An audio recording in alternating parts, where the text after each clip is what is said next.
Hi guys, this is filmmaker Daniel Lear, and welcome to this module about advantages and disadvantages of mobile phones. Now, we've all seen those iPhone billboards. These phones are incredible. The shot by iPhone where you see these amazing images and they were all done on phones. There is so much power at your hands, at your fingertips with these phones.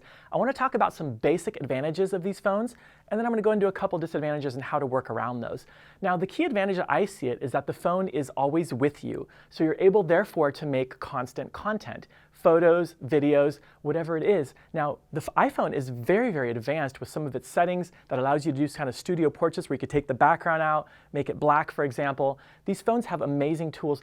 Get to know your phone. Play with the phone. Experiment with the phone. See what's possible by really just getting familiar with it.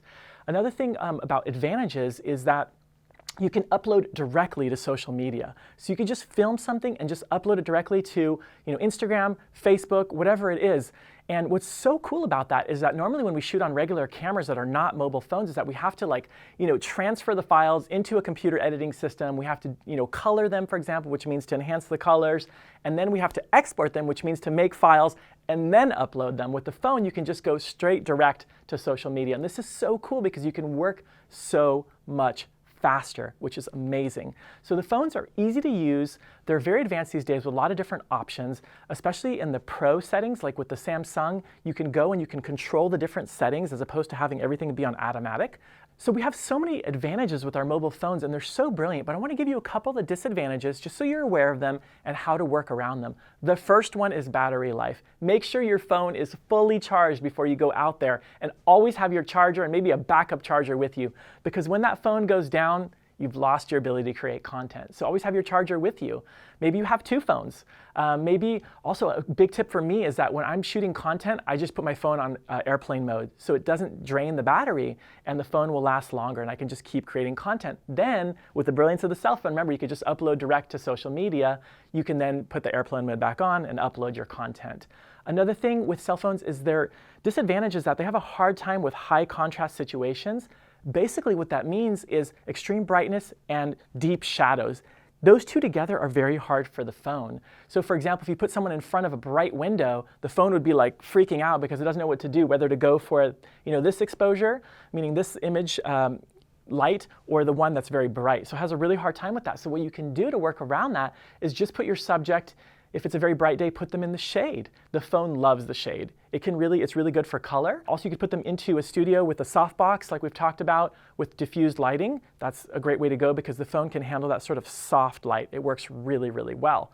Another disadvantage of the phone is I think it's constantly always having a hard time sometimes with, if you move from brightness to darkness, it's going down in brightness and it doesn't really look that good. It looks very consumer and not professional. But with apps like Filmic Pro, you have more control over the different settings of your camera, and it's super cool. Again, it's just a game of familiarization. Just really get familiar with the phone, experiment with it. If you shoot in the Pro settings, for example, in Samsung, you can control everything. The brightness, you can fix the brightness at a certain point so it's not changing. That's a very, very key tip. Again, just go into the Pro settings. The more you can change the different color, like if it's blue oriented, or maybe it's more orange if you're in different types of light, or the exposure, meaning how bright and how dark. Control your settings. Don't leave things on automatic. That's my tip there. A scary thing is with mobile phones is that if you lose your phone, you just lost your content, which sucks. But my workaround for that is have an SD card inserted into the phone and record all your content to that SD card. Send it all to the SD content, and we just take that SD card out, go transfer it into your computer or a drive, back it up. I always back things up twice. That's my recommendation.